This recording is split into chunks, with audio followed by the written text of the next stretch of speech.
All right. Welcome to everyone. Thank you for joining us for our monthly family Zoom. Tonight's topic is going to be university housing for upper class students. So we'll get started with that topic in just a moment. But before we do so, I just wanted to introduce the Office of New Student and Family Programs, specifically our Parent and Family Programs side of the house. So my name is Brandon Dunford. I serve as coordinator of New Student and Family Programs here at Georgia Southern. So I get the privilege of participating in and helping support these Zoom sessions, but we do a lot more than that. So we're an office that supports you as a family member or a supporter of a current Georgia Southern student through a few different means. So we have ongoing family communication and support. We send out regular newsletters as well as important messaging from the university. We offer monthly events with campus partners such as tonight. Spoiler, we'll also have a second Zoom this month. So it's not really monthly, it's bi-monthly for at least February. We do a lot of social media, especially active on Facebook. We do our family weekend events, both fall and spring.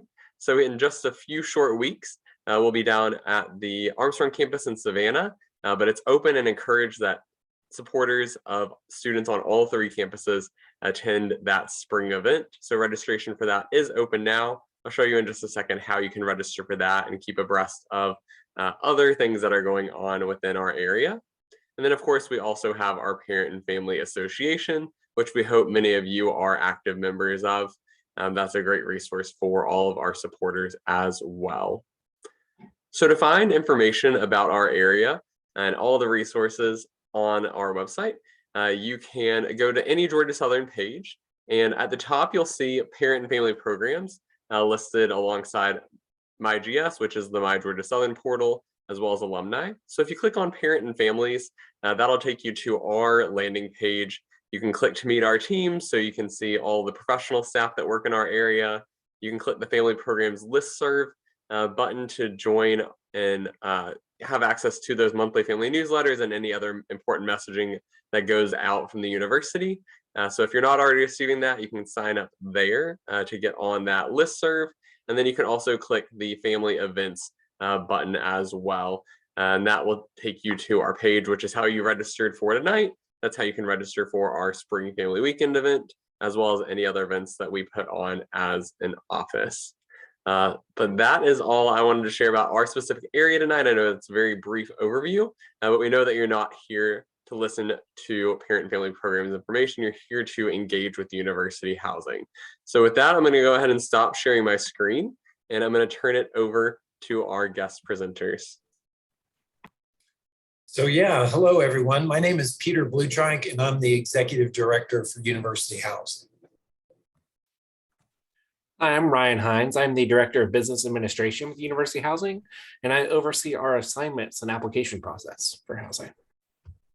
So tonight we wanted to spend a little bit of time answering questions. So if you want to participate by asking us some questions, please drop them in the chat function as well, and we can answer some of those specific questions. I think one of the things, we can answer questions about both our residential campuses at Armstrong and Savannah and here in Statesboro as well. We are, this year, we are pleased to be offering returning students housing. Predominantly, that housing will be located in Freedom's Landing here on the Statesboro campus. And at the Armstrong campus, we have two locations where we will be predominantly housing our upper class students, and that's at Compass Point and in University Crossings.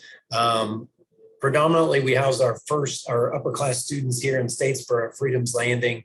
It's an apartment style complex offering a bedroom to bathroom 1-to-1 ratio. And it is structured physically much like an off-campus property. We still staff it and have RAs and our professional staff living in the area as well. And we're constantly trying to make improvements to our residential campus. And so just as a point of reference, this next year we are trying to improve some of the security over at Freedom's Landing this year by installing a gate that would come up and down to better control the flow of traffic coming into and out of the complex, as well as some additional lighting, cameras, and just some general improvements to the residential facility as well, will be going on over the summer. We hope to have the gate in place sometime this semester before the end of the year. So that's a little bit. We hope your students are looking to move back onto campus or to remain on campus, to take advantage of all the services and being able to be close to campus, convenient to campus, being able to walk to class, even over in Freedom's Landing. I think you could still walk to class, but I typically walk almost everywhere on campus. And so that they're used to having that level of service by being here on campus with us. So with that, we'll kind of open it up, just here to have a little chat. So our first question we got, Pete, was their daughter will be a sophomore next year and is living in Freedom's Landing. We have in our car, does she need to buy a parking pass for Freedom's Landing and a parking pass for campus? So the way parking passes work for our residential students is you buy a parking pass for your residence hall in which you live. And so in this case, you'll be purchasing a parking pass for Freedom's Landing, and then we'll be able to use the bus shuttles that come in from the stadium parking lot area into the main portion of campus from there. And so that's how that parking pass works in those cases. So her parking pass would be for the residential area and then riding the shuttles in from there. The interior parking for campus is really limited to kind of faculty staff parking and then also commuter parking. So some of those other lots are commuter parking spots that are there for those students who live off campus. The university bus or shuttle service does operate right there by Freedom's Landing, so it's very convenient for those students. And that shuttle service services about 15,000 passengers a day. So it is highly used by students, both on campus and off campus students, as they utilize that to get back to the Union or to the RAC or to other spaces across campus as well. So the shuttle service is very heavily used. But as Pete said, students do use bikes, they use skateboards, they walk, scooters, whatever that may be within those locations. But that shuttle service is a great resource for our students out at Freedom's Landing.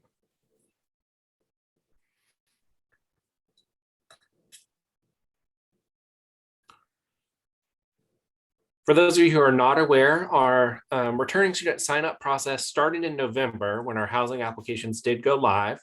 So our students out there, or our applications opened out there for Freedom's Landing or for our places on the Armstrong campus on November 1st. And then we started our self-selection process. So our upper class students actually log in and choose from the spaces that are available. So the Statesboro campus started selecting bed spaces last Tuesday and the Armstrong campus on Thursday. So depending on which campus your student is choosing to live on, those were the dates that those started with.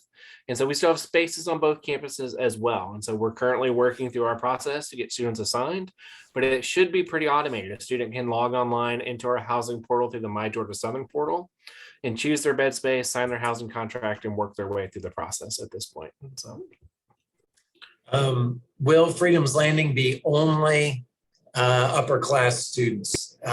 Potentially. We have set aside, it depends on the level of demand we have from upper class students. Right now, we are estimating the incoming class, and we've got a couple buildings set aside for that flow of both transfer students and potentially first-year students that we may need to house at Freedom's Landing. And the two buildings associated with first-year students will be very close to the clubhouse area, so that they're a little bit closer to the clubhouse if we do have first-year students living in Freedom's Landing.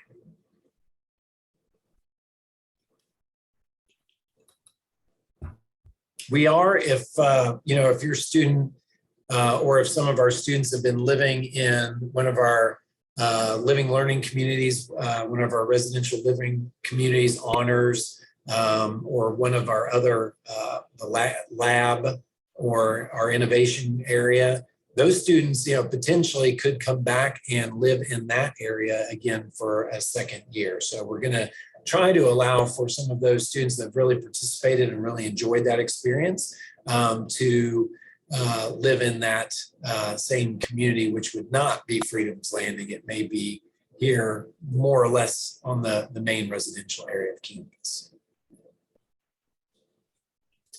And then we had a question. There's a question about how easy is it to switch spaces after assignment. So the best way to do that is for the student to contact our office, and what we can do is unallocate them from their bed space and let them choose another room. And so it's a pretty easy process for them to do that. It's just we want them to tell us that they want to get out of that space that they're currently in to be able to go in and choose another room.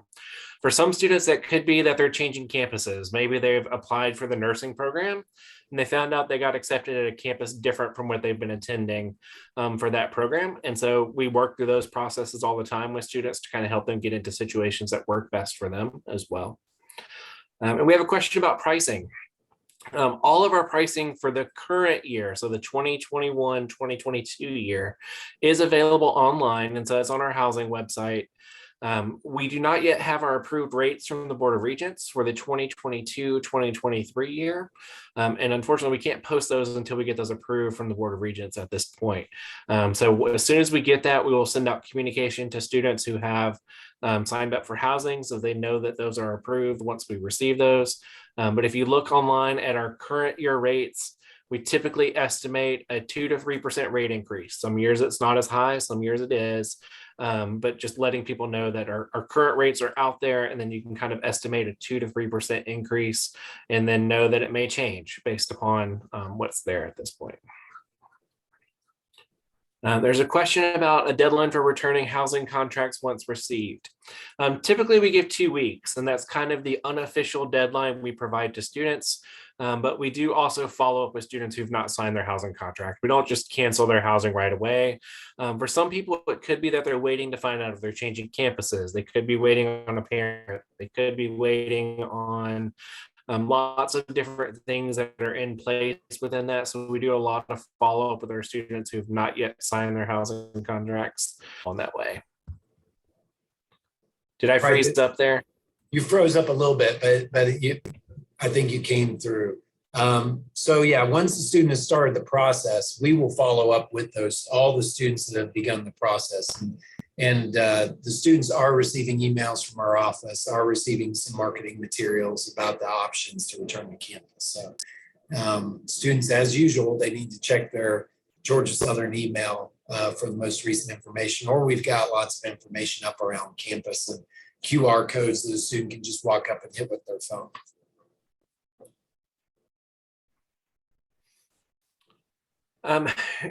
Wanted to also update people on if your student has a student accessibility resource center accommodation request for housing, make sure that they have also reached out to our office about that accommodation. For some students, it kind of depends.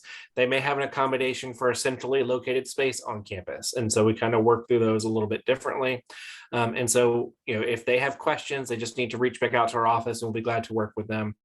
Our automated process for the Statesboro campus does limit it to Freedom's Landing, and then on the Armstrong campus to Compass Point and University Crossings. But if a student has a request for, say, a private room, private unit, those are different things that we can work through and kind of figure out the best fit for students in those cases. We do have a student who's asking how long can Upperclass stay at Freedom's Landing, and all 4 years. And so, yes, provided we have the housing capacity to do that. So many of you may be aware that we had such large first-year classes the last 2 years. We had a really hard time providing Upperclass housing in this case for some of our Upperclass students. But we believe that with the current model of enrollment, so test scores returning back into our processes, it's just kind of changing some of our numbers and where things look. So we anticipate being able to provide housing to Upperclass students all 4 years. I'm going to also add a great opportunity within that is to apply to be a resident advisor with our office. And you could live in different housing options within there if your student's interested in one of those leadership or job positions within our office as well. And Pete, I don't know if you want to talk a little bit more about that. It's a group. We were RAs, so for good or bad. Yeah, it's a great leadership opportunity for students to be involved on campus. There are some very nice perks financially in the sense that you get a free room and you get a limited meal plan as part of your compensation for being an RA. So not only can you live on campus for the remainder and maybe move to a different type of building and work with first-year students, but we also cover the cost of housing for your students. And then as you stay with us, being an RA your second year, you get a little bit of a stipend. In your third year, you get a larger stipend. So every year we try to award or reward those RAs that have come back and worked with us for a couple of years. So it's a great opportunity, great way to be part of a team, be connected with folks here at the university.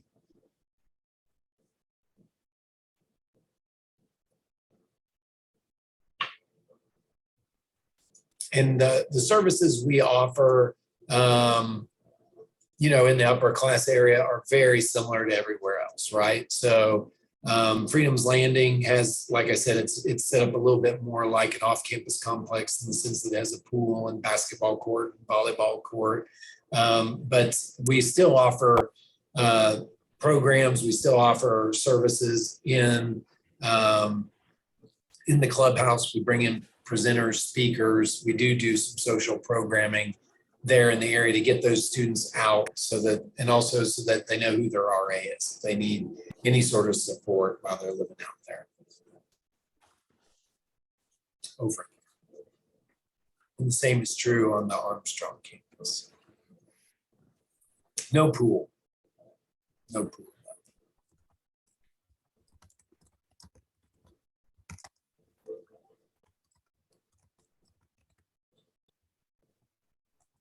Let's see, other things an upperclass person should know if they are coming back as an upperclassman and they, want to be here over breaks. Do you want to talk about a little bit about break, if they're here and they need to stay over breaks or over extended periods, Ryan? So we do have some options within our residence halls to allow for kind of break stay options within there during, our December break is really the biggest one that's there. I also want to point out our summer housing process is going to open up in a couple of weeks, and then we'll do room assignments as we get closer to March, April in that timeframe as well. And that's just, there's so much flexibility with summer students deciding if they're attending, coming, going, whatever that may be. And so we see a lot of that transition there. So our summer stuff will be coming up shortly. We do offer a break housing period in between spring and summer, and then summer and fall, and then in that December period as well. So we work through all of those with different sign-up processes for students to be able to say, yes, I need to have continued housing. There's typically a cost associated with that at about $20 per day to do that, but it is one that does provide access to some students who need to have some extended housing options, whether that be that they are from a long distance away or that they have a job that's nearby or whatever that may be. We do provide staffing to them in that time period as well. So even though we treat our apartment complexes a little bit differently maybe than our more traditional residence halls, we still have policies, right? So, and we still enforce those policies. So visitation, pets, all the typical policies that are enforced also in our upper class living areas. So, like I said, there's still RAs, there's still a presence there, of course, in the building and in the area. Just to reiterate that, we do not allow pets. So only through special accommodations are students allowed to have a pet, a service animal, or emotional support animal.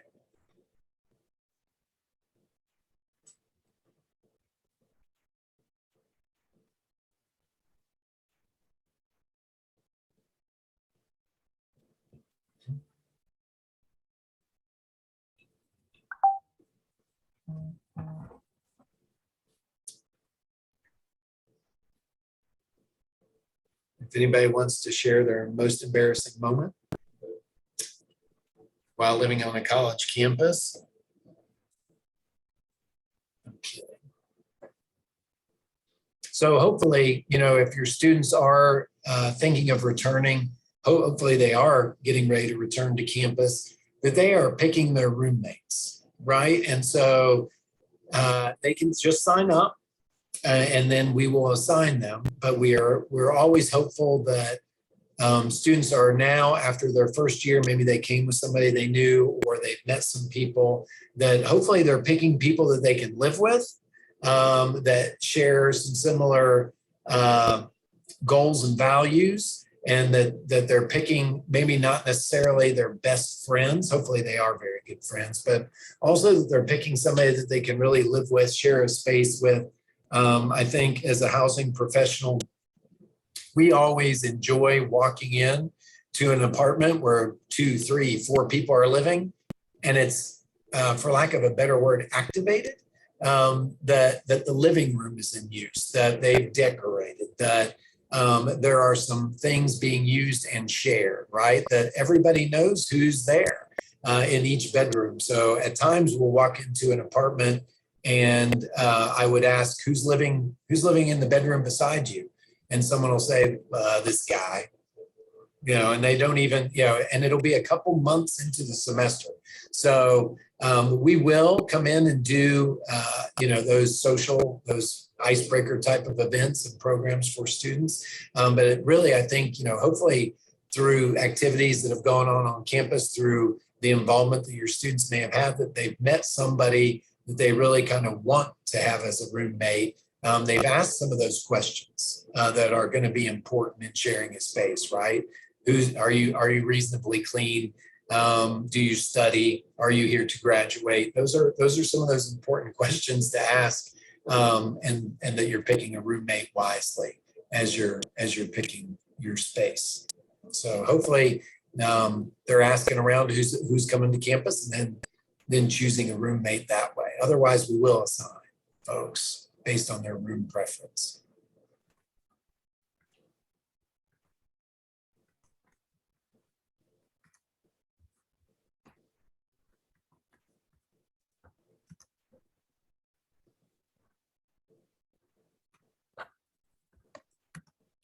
I'll also add, because we do self-selection with our upper class students, a lot of times they may get a roommate that they don't know because people are choosing different bed spaces. This is a great opportunity for those students to log back into the portal, learn who their roommates are, and meet each other. Since most of these students are on campus at this point, it's a good opportunity to go ahead and start building some of those connections for next fall, and thinking about what items they need to bring, what do they want to share, what do they want to have in their space, are they going to get along as roommates, and start developing those relationships as well. So it's a great opportunity. Our first year students coming in don't always get, but our upper class students have a good opportunity to do that.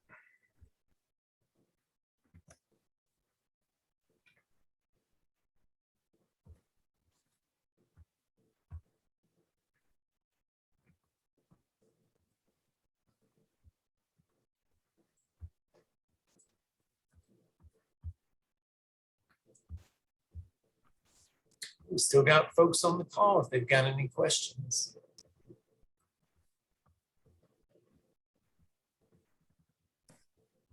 We can try to answer questions not necessarily specific to housing, but again, we'll give it our best shot if you've got other questions about life on campus next year or for the remainder of this semester.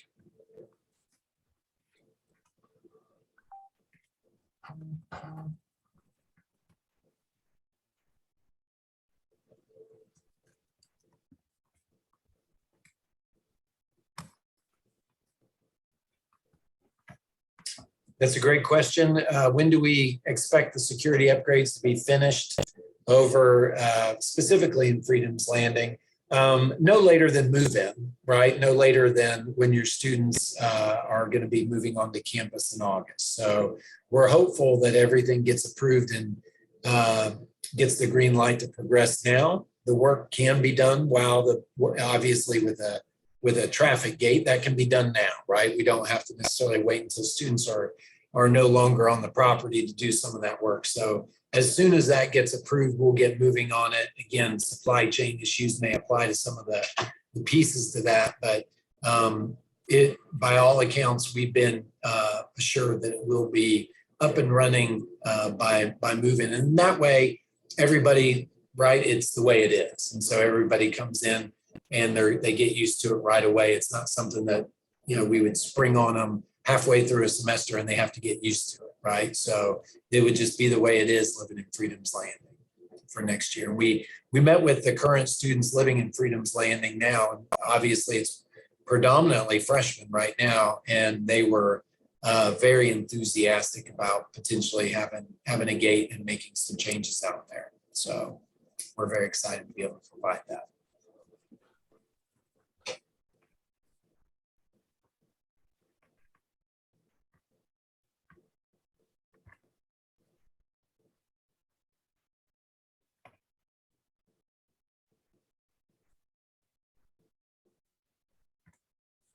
Is there another question? Upgrades to the units in general. They did a lot of work over there this past summer, doing a lot of work in several of the bathrooms. They're going to be continuing to do work out there this summer, paint, and making it making a lot of improvements aesthetically, as well as adding those additional cameras. We'll go in at the end of the semester and assess any work that needs to be done based on current occupants, and we'll be doing that work over the summer as well.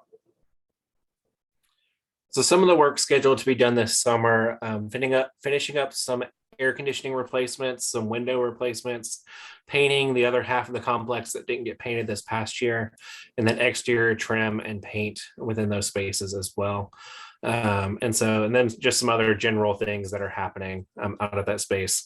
The other big thing we're currently working on, and this is still tentative as it's still kind of in a starting stage, is we're working to improve our wireless across campus, not just in Freedom's Landing. But we know that this is an area that we struggle to meet student demands sometimes based upon our wireless coverage. And this is just an area that's very hard to catch up on for us from a cost perspective, to be able to upgrade the wireless as much as students really use and demand. And COVID really showcased that to us with, the way everything went online for a period of time within there, so much virtually. So we're really trying to make some concerted effort to upgrade our wireless infrastructure within our residence halls as well. And Freedom's Landing in particular, as we know that is a building that has traditionally just been wireless only. And so students did not have an option to plug in a hardline Ethernet port at that location. So and that work as well is going to be done prior to move-in.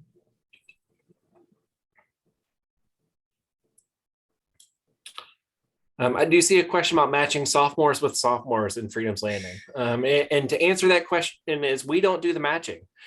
So with our upper class students, they get to come in and choose that bed space and learn who those residents are, and try and match themselves. And so that's one that we really leave for upper class students to figure out themselves through that process. If someone really wants us to help kind of walk them through a process and get them through there, highly encourage those students to come to our office and sit down with one of our assignment staff members, and they will go line by line and work through that to help that student find the best fit for their room assignment. Or if you've got a group of 4, a group of 3 that want to live together, maybe we don't see a space that's open, come into our office, talk to us. We're more than happy to work through that and try and figure out the best solution. Our office is located in Watson Commons. So if your student's not familiar, it is a green roof building near the Performing Arts Center and Centennial Place on campus, located along the Forest Drive road that's there. So the housing office is located there on the Statesboro campus. On the Armstrong campus, we are located in Compass Point, building 7000. And so our staff there will be glad to assist as well.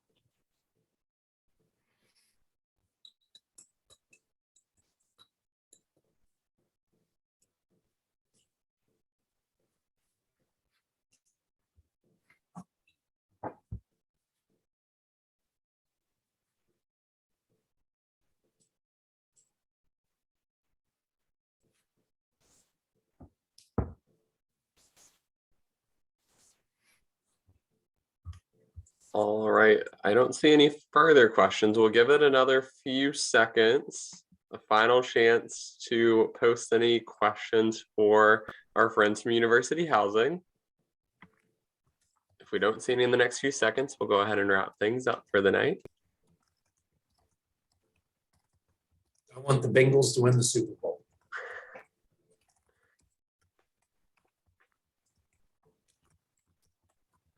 All right, so seeing none, we will go ahead. Oh, there we go. It's just me, including our email address. That's right. So contact information is always, of course, important, which is what I was just about to ask y'all. So thanks for dropping that. So if you do have any additional questions, definitely feel free to reach out to housing. Their email is pretty simple. It's just housing@georgiasouthern.edu. So reach out to them if you do have any questions following this presentation, or if you're maybe watching the recording and you have questions that didn't come up throughout this presentation, then feel free to reach out to them directly as well. They're a great group and they'd be happy to help answer your questions. All right, with that, thank you all for joining us tonight. And thank you again to our presenters. Appreciate it. Hope you all have a great rest of your evening. Good night.